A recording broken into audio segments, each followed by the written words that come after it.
Dahil sa nangyaring iyon ay na-hospital si Goro at sinabi ng doktor na plano nilang magsagawa ng surgical intervention bukas para maibalik ang mga torn ligaments.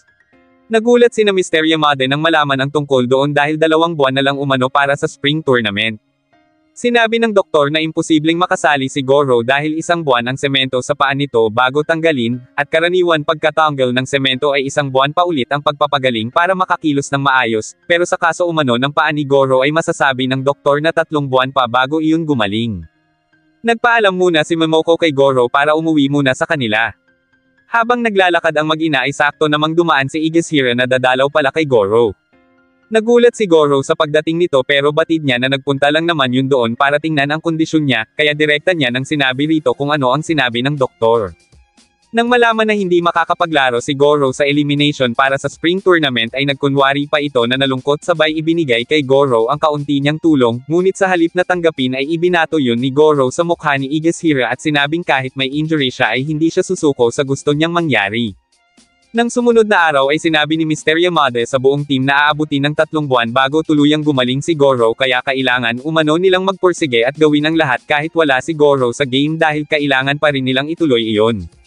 Ngunit inisip ni Fuji na imposible iyon dahil hindi umano nila kakayanin nang wala si Goro na siyang ace at 4th batter nila. Sinabi ni INA na pagbutihin na lang ng mga ito ang pagte-training kahit na wala si Goro, pero halos mawala na ng pag-asa ang mga iyon. Nang matapos ang kanilang klase ay kinausap ni Miho si Fuji tungkol sa hindi man lang nito pagdalaw kay Goro sa ospital, pero nahihirapan umano si Fuji kaya ayaw nitong bisitahin si Goro. Dahil doon ay nainis si Miho at sinabing mag-isip si Fuji kung sino ang mas nahihirapan lalo na sa sitwasyon ngayon. Hindi nagtagal ay umalis na si Miho at sinabing pupuntahan nito si Goro kahit siya lang mag-isa. Maya-maya pa ay nakarating na si Miho sa ospital at nagulat ito nang madatnan si Shimizu doon. Bahagyang nag-asara ng 2 dalaga pero hindi nagtagal ay nagpaalam na si Shimizu para umuwi. Habang naglalakad ay nakita nito si Fuji na tila nagtatago sa may halaman kaya tinawag niya ito at tinanong kung pupunta rin ba ito kay Goro. Bago tuluyang umalis si Shimizu ay naitanong muna nito kung pinanghihinaan na ba ng loob si Fuji ngayong wala ang ace at 4th batter ng mga ito. Hindi diretso ang naging sagot ni Fuji kaya sinabi ni Shimizu na huwag na ng mga itong hayaan na masayang ang mga pinaghirapan ng mga ito, at kailangan lang ng mga itong ipakita ang totoong lakas kahit wala si Goro. Dahil sa mga sinabing yun ni Shimizu ay naging determinado si Fuji na turuan ang Seisho sa training, ngunit laking gulat nito nang makita na nag-e-ensayo na ang mga iyon sa pangunguna ni Tashiro dahil ang plano umano ng mga iyon ay manalo sa first game sa elimination. Nagpahinga muna ang mga player kaya napag-usapan ng mga ito kung ano na ang gagawin nila ngayong kulang sila sa grupo. Sinabi ni Fuji na huwag nang mag-alala ang mga iyon dahil siya na ang bahala sa mangyayari sa game, nang bigla nitong mapansin na hindi nagte-training si Taiga ng araw na yon. Sinabi ni INA na nakita niya yon kaninang tanghali na maraming dala kaya agad na pumunta ang mga ito sa locker room. Laking gulat nila nang makita na wala na ang mga gamit ni Taiga kaya inisip nila na nag-quit na rin iyon. Kinagabihan ay nabigla si Shimizu nang malaman na nag-quit na si Taiga sa baseball team. Giit kasi ni Taiga na baliwala rin naman kung itutuloy niya ang paglalaro dahil si Goro lang naman ang pag-asa ng buong team. Dagdag pa nito nalilipat na lang siya sa ibang school sabay tayo para maligo. Tumayo na rin si Shimizu para sundan ang kapatid at pagsabihan ngunit sa halip ay sinabi ni Taiga na hindi umano ito magtsatsaga sa team ng school na hindi makakaranas ng panalo. Nainis lalo si Shimizu at sinabing bakit hindi si Taiga ang gumawa ng sarili nitong paraan para manalo ang Seisho. Walang-wala umano ito kay Goro na nanggaling na sa Keido pero lumipat pa sa Seisho para patunayan ang kakayahan. Nagsisi rin si Shimizu at sinabi na sana ay hindi niya nalang ipinakilala si Taiga sa team para hindi siya napahiya ng ganun sabay alis. Nang sumunod na araw, itinuloy ni Taiga ang pagpasok sa Seisho at sinabi nito na kina Fuji na siya na lang muna ang magiging pitcher total ay wala pa naman si Goro. Dahil doon ay sinubukan ni Mr. Yamada ang kakayahan ni Taiga sa pagpipitch, at nang makita na maganda rin ang pitch at control nito sa bola ay sinabi ng coach na may pag-asa silang makalaban sa game. Gayunpaman, sinabi ni Miyazaki na 8 pa lang sila sa team kaya hindi pa rin sila makakapaglaro, nang biglang dumating ang nagpakilalang si Hattori na nais umanong sumali sa team matapos makita ang poster na ipinaskil ni Fuji. Ngunit nais lang pala nitong sumali sa team dahil nakalagay sa poster na may pag-asang makadate ng sino mang sasali ang manager na si INA. Nainis si INA sa ginawang yun ni Fuji kaya pinagbabato nito iyon ng bola habang umiiyak.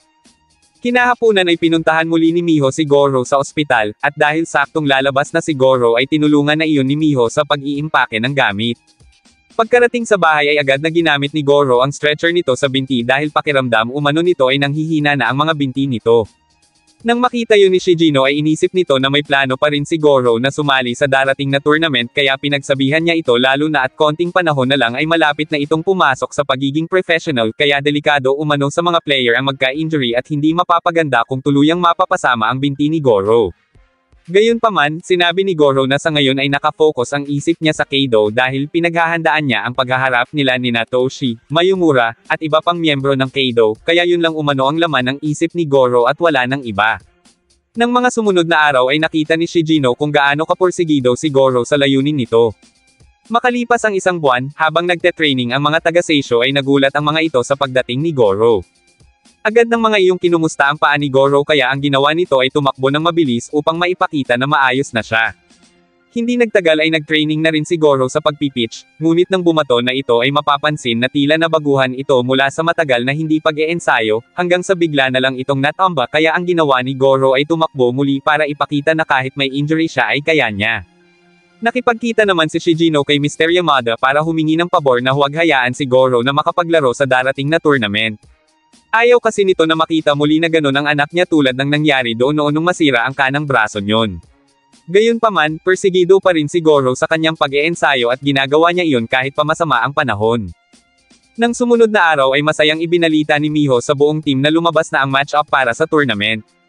Nang makita ang listahan ay natuwa si Tashiro at sinabing madali lang kalaban dahil ang Yokohai umano ang team na madalas natatalo sa second game. Pagkatapos nyon ay mafune umano ang mga team na sunod nilang makakalaban, at sa tingin ni Tashiro ay wala pa rin silang magiging problema dahil hindi naman umano sikat ang mga iyon. Gayunpaman, para kay Taiga ay baguhan pa lang naman ang team nila kaya hindi umano uobra ang yabang. Patuloy ang tuwa ni Tashiro at sinabi pa na kahit gawin nilang reserba si Goro ay tiyak na mananalo pa rin sila, ngunit nang marinig yun ng ating bida ay sinabi nito na saka siya gawing reserba kapag nakita ni Tashiro ang pitch nito ngayon. Nagawa naman ngang makapag-pitch ni Goro ng maayos, pero mapapansin na nakaramdam ito ng pagsakit ng paa. Nang nakita iyon ay lumapit sa team si Mr. Yamada upang tawagin sina Goro at Taiga, at ipaalam sa mga ito na si Taiga ang magiging starting pitcher at hindi si Goro.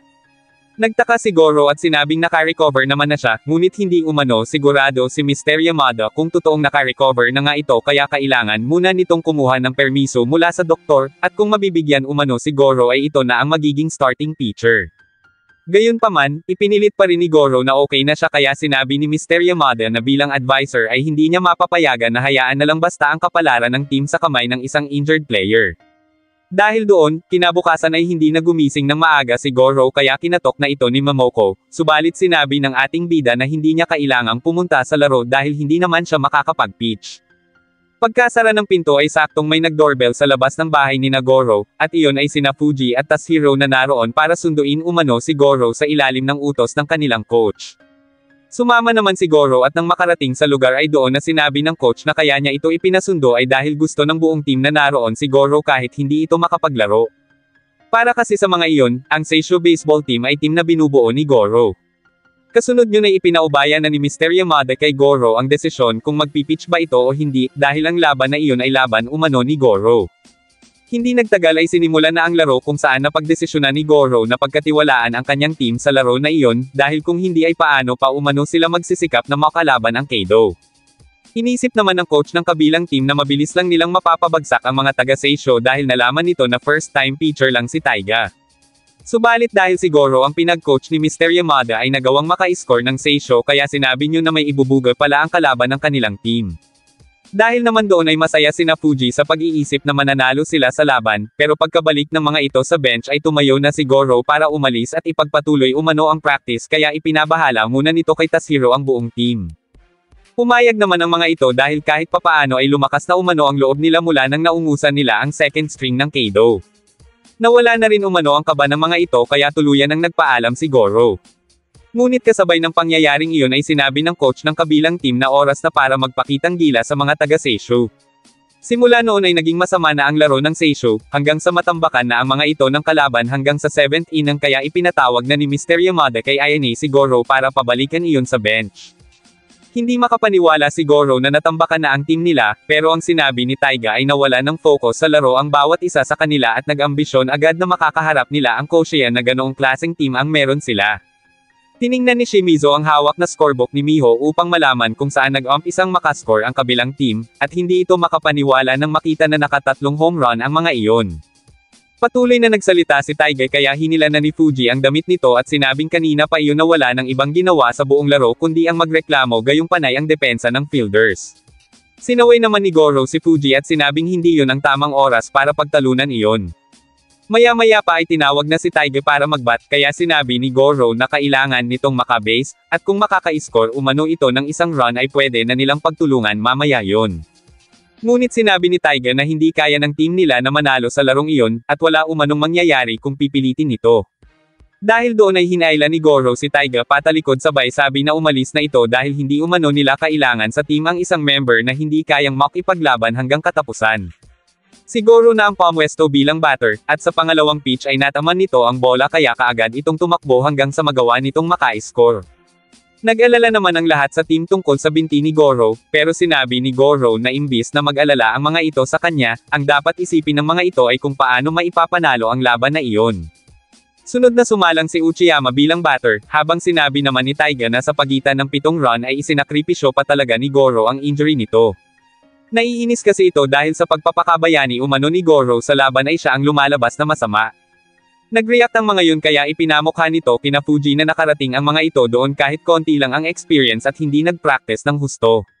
Pinagsabihan naman ni Shimizu si Taiga na huwag magsalita ng kung ano-ano, dahil seryoso si Goro at pinaplano umano nitong makabalik kahit sabihin pa na natatalo sila ng 7 runs. Nangatwiran si Taiga at sinabing hindi nga makatayo si Goro sa mound dahil sa injury tapos plano pa umano nyo na manalo laban sa team na puro amateur. Kahit ganoon ay tiwala si Shimizu na mahahawaan din ni Goro ang iba ng fighting spirit nito, kailangan lang umanong maghintay ni Taiga. Nagpatuloy pa ang laro at kumpiyansa si Goro na kakayanin nila dahil napapagod na ang pitcher ng kabilang team, ngunit matapos ang ilan pang pagbatonyon ng bola ay pinalitan na yon ng coach ng kabilang team. Dahil doon ay natarante si Miyazaki habang nakapwesto bilang batter. Batid nito na siya ang sisisihin ng team pag natalo sila kaya sinusubukan nitong pumalo kahit papaano. Napangisi na lang si Taiga at sinabi sa sarili na hindi mananalo ang mga iyon dahil sa hawa-hawa lang, nang biglang sumigaw si Goro na ayusin ni Miyazaki ang forma nito at mag-focus lang para matamaan ang bola.